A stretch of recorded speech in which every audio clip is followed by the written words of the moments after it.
Melihat Raja Sunda datang ke Bubat bersama Permaisuri dan Putri Dyah Pitaloka Citaresmi hanya diiringi dengan sedikit prajurit, maka timbul niat lain dari Mahapati Gajah Mada, yaitu menguasai kerajaan Sunda untuk memenuhi sumpah palapa yang dibuatnya sendiri.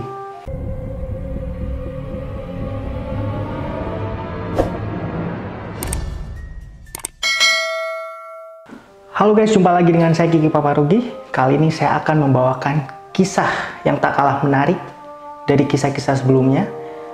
Kali ini saya akan membawakan kisah dari Nusantara tentang perang antara Majapahit dan Sunda.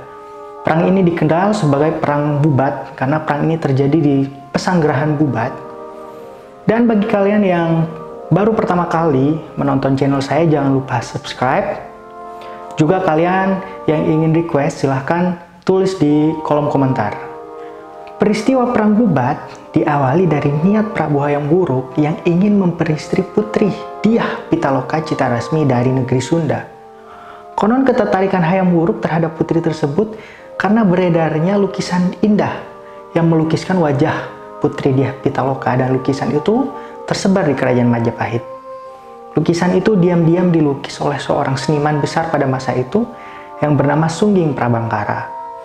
Dalam catatan lain juga ditulis bahwa pernikahan itu dimaksudkan untuk mempererat tali persaudaraan yang telah lama putus antara kerajaan Majapahit dan kerajaan Sunda. Raden Wijaya yang menjadi pendiri kerajaan Majapahit dianggap keturunan Sunda dari Dyah Lembutal dan suaminya yaitu Rakyat Jayadarma, Raja Sunda pada masa itu. Hal itu juga tercatat dalam Pustaka Rajya Tajya Ibumi Nusantara Parwa II Sarga III. Dalam babah Tanah Jawi, Raden Wijaya disebut pula bernama Jaka Susuruh dari Pajajaran. Meskipun demikian, catatan sejarah Pajajaran dianggap lemah kebenarannya, terutama karena nama Dyah Lembutal adalah nama seorang laki-laki, bukan seorang perempuan. Hayam Wuruk memutuskan untuk memperistri Dyah Pitaloka atas restu dari keluarga kerajaan. Hayam Wuruk mengirimkan surat kehormatan kepada Maharaja Linggabuana, Raja negeri Sunda waktu itu. Upacara pernikahan dilangsungkan di Majapahit, tapi pihak kerajaan Sunda sangat keberatan dengan acara pernikahan itu, terutama mangkubuminya yaitu Hyang Bunisora Suradipati. Itu dikarenakan karena menurut adat yang berlaku di Nusantara pada waktu itu tidak lazim pihak pengantin perempuan datang ke pihak pengantin laki-laki. Mangkubumi kerajaan Sunda merasa khawatir. Mereka takut itu hanyalah jebakan diplomatik kerajaan Majapahit yang waktu itu tengah melebarkan kekuasaannya. Tapi Raja Linggabuana tetap memutuskan untuk berangkat ke Majapahit karena Raja Linggabuana merasa ada persaudaraan yang erat dari garis leluhur kedua negara tersebut.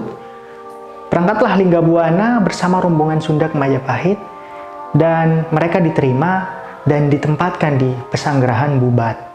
Melihat Raja Sunda datang ke Bubat bersama Permaisuri dan Putri Dyah Pitaloka Citaresmi hanya diiringi dengan sedikit prajurit, maka timbul niat lain dari Mahapati Gajah Mada, yaitu menguasai kerajaan Sunda untuk memenuhi sumpah palapa yang dibuatnya sendiri. Maka dari seluruh kerajaan di Nusantara yang waktu itu sudah ditaklukkan, hanya kerajaan Sunda lah yang belum dikuasai Majapahit. Dengan maksud tersebut, dibuatlah alasan oleh Gajah Mada yang menganggap bahwa kedatangan rombongan Sunda ke Majapahit bukan untuk pernikahan, tapi untuk penyerahan diri. Untuk penyerahan diri dan pengakuan bahwa kerajaan Sunda takluk terhadap Majapahit.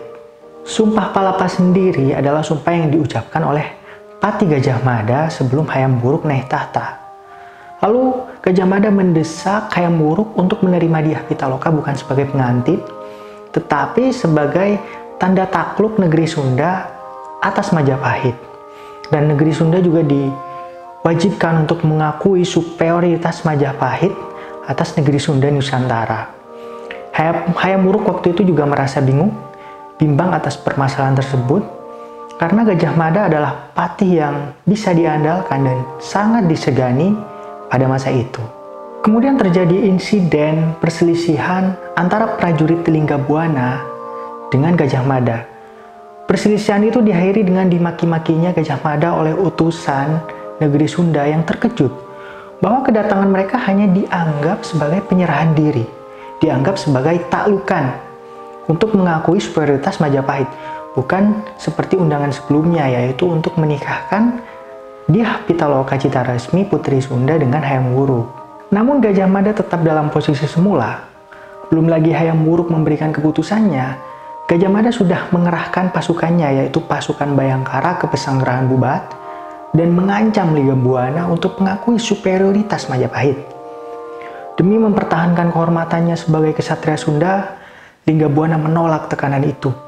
Terjadilah peperangan yang tidak seimbang antara pasukan Gajah Mada yang berjumlah besar dengan pasukan dari kerajaan Sunda yang waktu itu berjumlah sangat kecil. Peperangan itu diakhiri dengan gugurnya Lingga Buana, Raja Kerajaan Sunda. Para menteri dan para pejabat kerajaan Sunda yang juga ikut dalam rombongan itu gugur dalam peperangan tersebut. Hayam Wuruk menyesalkan tindakan itu. Ia kemudian mengirim utusan untuk menyampaikan permohonan maaf kepada Mangkubumi Hyang Bunisora Suradipati yang waktu itu menjadi pejabat sementara pengganti Raja Lingga Buana di negeri Sunda. Peristiwa ini kemudian ditulis dalam sebuah kidung, yaitu Kidung Sunda atau Kidung Sundayana, kalau di Bali dikenal sebagai Geguritan Sunda. Tulisan ini dimaksudkan untuk diambil hikmahnya dari semua peristiwa perang itu.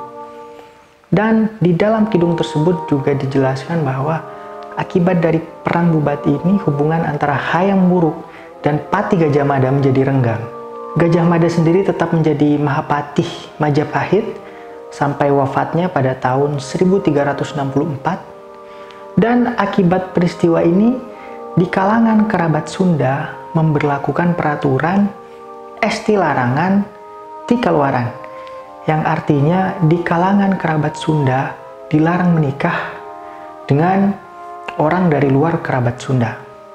Dan juga ada sebagian lain mengatakan bahwa waktu itu kerajaan Sunda melarang keluarganya, kerabatnya untuk menikah dengan negeri Sunda bagian timur, yaitu dilarang menikah dengan kalangan keluarga Majapahit. Itulah sedikit kisah tentang Perang Bubat, dan semoga bermanfaat. Saya akan kembali dengan kisah-kisah yang lain di konten saya selanjutnya.